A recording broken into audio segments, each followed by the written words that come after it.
90 రోజుల కోర్సు పూర్తి చేస్తే చాలు 100% ప్లేస్మెంట్ సపోర్ట్ తో సాఫ్ట్వేర్ జాబ్ మీ సొంతం. వెంటనే కోడ్ జ్ఞాన్ డెస్టినేషన్ ని సంప్రదించండి. నమస్కారం అలగరి రవీంద్రనాథ్ గారు. నమస్తే అండి సిరి గారు. సార్, చట్ట ప్రకారంగా మనం మాట్లాడుకుంటే ప్రాపర్టీ విషయంలో ఎస్పెషల్లీ భర్త ఆస్తిలో భార్యకి హక్కు ఉంటుందా? లీగల్ ప్రకారంగా ఎవరైనా కూడా ఈ ప్రొసీజర్ ని ఫాలో అవ్వాలి అంటే దానికి సంబంధించిన డీటెయిల్స్ ఎలా ఉంటాయి సార్? భర్త ఆస్తిపై భార్యకి హక్కులు ఉంటాయా అంటే, భర్త ఆస్తిపై భార్యకి హక్కులు ఉంటాయి, హక్కులు ఉండవు. ఏ సందర్భాల్లో హక్కులు ఉంటాయి, ఏ సందర్భాల్లో హక్కులు ఉండవు అన్నది మనం కాస్త డీటెయిల్గా చెప్పే ప్రయత్నం చేద్దాం. ముందుగా హిందూ సక్షన్ యాక్ట్ ఏదైతే ఉందో 1956, ఆ యాక్ట్ ప్రకారం సెక్షన్ 14/1 ప్రకారం భర్త యొక్క స్వార్జిత సెల్ఫ్ ఎక్విడ్ ప్రాపర్టీ ఏదైతే ఉంటుందో ఆ ప్రాపర్టీపై భార్యకి ఎటువంటి హక్కులు అయితే ఉండవు. గుర్తుపెట్టుకోవాల్సింది అంటే, భార్యాభర్తలు మ్యారేజ్ చేసుకున్నారు, కలిసి ఒకే ఇంట్లో కాపురం ఉంటున్నారు, కలిసి జీవితం సాగిస్తున్నారు. ఇటువంటి సందర్భాల్లో భర్త ఏదైనా ప్రాపర్టీ తీసుకుంటుంటే ఆయన పేరు మీదుగా ఉన్నటువంటి ప్రాపర్టీ ఆయన సంపాదిస్తున్న సమయంలో, అంటే ఆయన లైవ్లో ఉన్నంతకాలం కూడా ఆ ప్రాపర్టీ మీద భార్యకి ఎటువంటి హక్కులు కూడా ఉండవు. ఇది గుర్తుపెట్టుకోవాల్సిన point number 1. Okay. Joint properties తీసుకుంటారు. సెల్ఫ్ ఎక్విడ్ ప్రాపర్టీ కూడా జాయింట్ ఉంటుంది. అంటే ఇద్దరు కలిసి జాయింట్ రిజిస్ట్రేషన్ చేసుకుంటారు. భార్యాభర్తలు ఇద్దరు కలిసి జాయింట్ రిజిస్ట్రేషన్ చేసుకున్న సందర్భాల్లో ఆ ప్రాపర్టీ మీద ఇద్దరికి కూడా హక్కులు ఉండే అవకాశం ఉంటుంది. అది ఇల్లు కావచ్చు, స్థలం కావచ్చు, కమర్షియల్ ప్రాపర్టీ కావచ్చు, ఇతరత్ర ఫ్లాట్ కావచ్చు, ఏదైనప్పటికీ కూడా ఇటువంటి సందర్భాల్లో ఇద్దరికి జాయింట్ రిజిస్ట్రేషన్ చేసుకున్నప్పుడు హక్కులు ఉంటాయి. అలా కాకుండా కేవలం ఆ ప్రాపర్టీ, అది ఇల్లైనా, ఫ్లాట్ అయినా, ప్రాపర్టీ అయినా, ఏదైనా ఆ ఇంటిని తను తీసుకునేటప్పుడు దాని మీద పూర్తి హక్కులు అతనికి మాత్రమే చెల్లుబాటు అవుతాయి తప్పించి భార్యకు హక్కులు ఉండవు. ఇది గుర్తుపెట్టుకోవాలి. అయితే భర్త మరణించిన తర్వాత సెల్ఫ్ ఎక్విడ్ ప్రాపర్టీ అయినప్పటికీ కూడా భర్త మరణించిన తర్వాత ఆ ప్రాపర్టీ పైన హక్కులు బై డిఫాల్ట్ ఆటోమేటిక్గా భార్యకు కూడా వస్తాయి. అయితే దాని మీద భాగపంపకాలు చేసుకునేటప్పుడు ఒక భాగం కొడుకు, కూతుర్లు, వాళ్ళతో పాటు తల్లికి కూడా ఒక భాగం వస్తుంది. సెల్ఫ్ ఎక్విడ్ ప్రాపర్టీ మీద మరణాంతరం తర్వాతే ఈ ప్రాపర్టీ మీద ఆమెకు హక్కులు వస్తాయి తప్పించి ఆమెకు ఉండే అవకాశాలు లేవు. కానీ ఇద్దరు కలిసి జాయింట్ రిజిస్ట్రేషన్ చేసుకున్న, ఇతరత్ర ఏదైనా తీసుకున్నప్పుడు ఆ రకంగా వచ్చే ఉంటుంది సెల్ఫ్ ఎక్విడ్ ప్రాపర్టీ విషయంలో. అది కాకుండా వారసత్వంగా ఏదైనా ప్రాపర్టీ వచ్చే సందర్భం ఉన్నప్పటికి కూడా, అంటే తాతల పూర్వీకులు, అంటే 3 జనరేషన్స్, అంటే తాత, కొడుకు యొక్క కొడుకు, ఈ యొక్క ప్రాపర్టీస్ భాగపంపకాలు చేసుకునేటప్పుడు ఈ పెళ్ళైనటువంటి ఏదైతే భార్య ఉంటుందో ఆమెకు కూడా హక్కులు సంక్రమించే అవకాశం ఉంటుంది. అది వారసత్వపు ఆస్తిలో ఆమెకు కూడా హక్కు ఉండే అవకాశం కూడా ఉంటుంది కొన్ని సందర్భాల్లో. అయితే ఇక్కడ ఆ వారసత్వపు హక్కు విషయంలో వచ్చేసరికల్లా ఆ భాగపంపకాలు చేసుకునేటప్పుడు ఆమెకు కూడా, అంటే కొడుకుకి ఇప్పుడు సపోజ్ ఒక తాతగారికి ఒక ప్రాపర్టీ ఉంది, ఆ ప్రాపర్టీ కొడుకు వచ్చింది, కొడుకు దగ్గర నుంచి 3వ జనరేషన్ తాత, కొడుకు, మనవడు, ఈ ప్రాపర్టీ 2 జనరేషన్స్ దాటి 3వ జనరేషన్స్కి వచ్చేసరికి తప్పనిసరిగా ఆ యొక్క విషయంలో ఆమె యొక్క భాగపంపకాల్లో కూడా వాళ్ళకు ఉండే వాటా కూడా వాళ్ళకి అవకాశం ఉంటుంది ఏన్షియంటల్ ప్రాపర్టీ విషయంలో. కానీ సెల్ఫ్ ఎక్విడ్ ప్రాపర్టీలో మాత్రం ఉండే అవకాశం అయితే లేదు. ఇక్కడ ప్రాపర్టీ విషయంలో మరణాంతరం తర్వాత హస్బెండ్ చనిపోయిన తర్వాత ఆటోమేటిక్గా ఇప్పుడు నేను చెప్పినట్టుగా భాగపంపకాలు, అంటే అతనికి వారసత్వ హక్కు చట్టం వస్తుంది.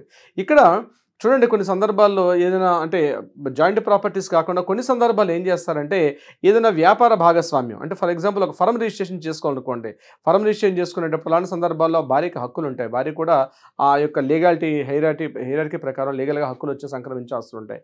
కానీ ఏదైనా ఒక ప్రాపర్టీ పర్చేజ్ చేసుకునేటప్పుడు, ఏదైనా ఒక స్థలం కానీ ఒక ఇల్లు కానీ కొనుక్కునేటప్పుడు జాయింట్ ప్రాపర్టీ రిజిస్ట్రేషన్ చేసుకున్న సందర్భాల్లో హక్కులు వస్తాయి తప్పించి యాస్టీస్గా సెల్ఫ్ ఎక్విడ్ ప్రాపర్టీ, అది ఇల్లు ఉంది, కమర్షియల్ ఉంది, దాని మీద చాలా రెంట్స్ వస్తున్నాయి, సో ఆ రెంట్స్ మీద నా హక్కు ప్రకారం నాకు ఇవ్వాల్సి ఉంటుంది, నాకు కూడా రావాలి అన్న సందర్భాల్లో అయితే అవకాశం లేదు. ఇది కాకుండా హిందూ వివాహ చట్టం సెక్షన్ 15 ప్రకారం భార్యాభర్తల మధ్య విడాకులు వెళ్ళిన సందర్భాల్లో, అంటే భార్యాభర్తల మధ్య డివోర్స్ ఏర్పడిన సందర్భంలో కూడా ఆటోమేటిక్గా ఏదైతే ఆ ప్రాపర్టీ ఉంటుందో, సెల్ఫ్ ఎక్విడ్ ప్రాపర్టీ ఉంటుందో, ఆ సెల్ఫ్ ఎక్విడ్ ప్రాపర్టీలో కూడా నాకు దానికి సంబంధించి కొంత భరణం కానీ మెయింటెనెన్స్ చెప్పేటప్పుడు కానీ ఆ సందర్భాల్లో అడిగే హక్కు అయితే భార్యకు ఉంటుంది. దాని తగ్గట్టుగా కోర్టు కూడా ఏం చేస్తారంటే ఎంత అసెట్ ఉంది, ఎంత ప్రాపర్టీ ఉంది, ఎంత రెంట్స్ వస్తున్నాయి, దాని వాల్యూస్ ఎంత అని చెప్పి దాని ప్రకారంగా కూడా అడిగే హక్కు అయితే భార్యకు కూడా ఉండే హక్కు ఉంటుంది. అతను లైవ్లో ఉన్నప్పుడు కూడా విడాకులు తీసుకున్న సందర్భంలో, అంటే మెయింటెనెన్స్ భరణం పొందే హక్కులో మాత్రం ఖచ్చితంగా ఉండే అవకాశం ఉంటుంది. దానికి సంబంధించి అంటే ఇద్దరు కలిసి జీవించేటప్పుడు మాత్రం ప్రత్యేకంగా భార్యకి ఎటువంటి హక్కులు ఉండవు. కానీ వారిద్దరూ లైఫ్లో డీల్ చేస్తూ అతను చనిపోయిన సందర్భంలో మరణాంతరం తర్వాతే ఆ సెల్ఫ్ ఎక్విడ్ ప్రాపర్టీ మీద ఆ భార్యకు కూడా హక్కులు ఉంటాయి. అది కాకుండా విడాకులు తీసుకున్న తర్వాత వీటికి కూడా సంబంధించి హక్కులు కూడా ఉంటాయి. ఒకవేళ విడాకులు తీసుకున్న తర్వాత ఈమె భార్య వేరే వ్యక్తిని మ్యారేజ్ చేసుకుని వెళ్ళిపోయిన సందర్భాల్లో మాత్రం ఈ యొక్క ప్రాపర్టీస్ విషయంలో మాత్రం కొన్ని ఇష్యూస్ రేజ్ అవుతాయి. ఎందుకంటే ఇతను రెండో మ్యారేజ్ చేసుకుంటాడు కాబట్టి రెండో మ్యారేజ్ టైంలో ఆ ప్రాపర్టీస్ మీద ఎవరైతే ఉన్నారో రెండో మ్యారేజ్ చేసుకున్న తర్వాత విడాకులు ఇచ్చేసిన తర్వాత రెండో భార్యని వీడిని మ్యారేజ్ చేసుకున్నారు కాబట్టి లీగల్ రూల్స్ ప్రకారం ప్రకారం ఆమెకు హక్కులు వస్తాయి. ఈమె ఇంకొక వ్యక్తిని మ్యారేజ్ చేసుకుని బయటకు వెళ్ళిపోయిన తర్వాత మెయింటెనెన్స్ యాక్ట్ వస్తుంది కాబట్టి ఆమెకు హక్కులు సంక్రమించే అవకాశం మాత్రం చాలా తక్కువ ఉంటుంది. ఇది కాకుండా పిల్లలకు మాత్రం యాజ్ ఇట్ ఈస్గా ఏదైతే తమకి న్యాచురల్గా పుట్టిన పిల్లలు ఉంటారు కాబట్టి పిల్లలకి మాత్రం కూతుర్లైనా కొడుకులైనా వాళ్ళకి సమానంగా భాగస్వామి వాళ్ళకి కూడా ఆ హక్కు వచ్చే అవకాశం ఉంటుంది. ఇక్కడ మరొకటి ఏంటంటే ఆమె ఏదైనా సందర్భాల్లో భార్య మరణించిన సందర్భంలో ఆమెకు రావాల్సిన ప్రాపర్టీ ఏదైతే ఉంటుందో దానికి మరలా హక్కు ప్రకారం నుంచి మరలా భర్తకు వచ్చే అవకాశం ఉంటుంది. అదేవిధంగా పిల్లలు ఎవరుంటే పిల్లలకు కూడా ఆ యొక్క ఒకవేళ ఏదైనా సందర్భాల్లో భార్య మరణించింది ఆమెకు కావాల్సిన వారసత్వ హక్కుల్లో ఎన్షెంటల్ ప్రాపర్టీ వస్తుంది. ఏదో సందర్భాల్లో భార్య అనారోగ్యం కావచ్చు, ఇతరత్ర ఏదైనా కారణాలు ఇచ్చే భార్య చనిపోయిన సందర్భాల్లో ఆ ప్రాపర్టీ ఎలా ఉంటుందంటే ఇక్కడ ఉన్నటువంటి కొడుకులకి కూతులకి యాస్టీస్గా బాగా పంపకాలు జరిగే అవకాశం కూడా ఉంటుంది. ఏదేమైనప్పటికీ కూడా మనం క్లియర్గా చెప్పేది ఏంటంటే భర్త బతికున్న సమయంలో సెల్ఫ్ ఎక్విడ్ ప్రాపర్టీ అయితే భార్యకి ఎటువంటి హక్కులు ఉండదు. భర్త మరణాంతరం మాత్రమే ఆమెకు హక్కులు వచ్చే అవకాశం ఉంటుంది. జాయింట్ ప్రాపర్టీస్లో జాయింట్గా ఉన్నటువంటి హక్కులు అయితే సరి సమానంగా హక్కులు కూడా ఉండే అవకాశం ఉంటుంది. సిరిగారు, సో మరి ఎవరికైనా కూడా ఇంకా ఈ ప్రాపర్టీస్ గురించి ఎస్పెషల్లీ నాకు నా భర్త ఆస్తిలో వాటా ఉంటుందా లేదా, ఒకవేళ నేను లీగల్ పరంగా ముందుకెళ్ళాలి అనుకునే వాళ్ళే కావచ్చు, లేదు ప్రాపర్టీ ఇష్యూస్లో మా ఫ్యామిలీలో చాలా గొడవలు అవుతున్నాయి, దానికి సంబంధించి లీగల్గా మీ అడ్వైస్ కావాలి అనుకునే వాళ్ళు మిమ్మల్ని ఏ రకంగా సంప్రదించాల్సిన అవసరం ఉందంటారు సార్? కింద స్క్రోల్ అవుతున్న నెంబర్ని కాంటాక్ట్ చేయగలిగితే మన లీగల్ టీం వాళ్ళకి అప్రోచ్ అవుతారు. తగినటువంటి సలహా సహకారాలు సంప్రదింపులు ఇచ్చే అవకాశం ఉంటుంది.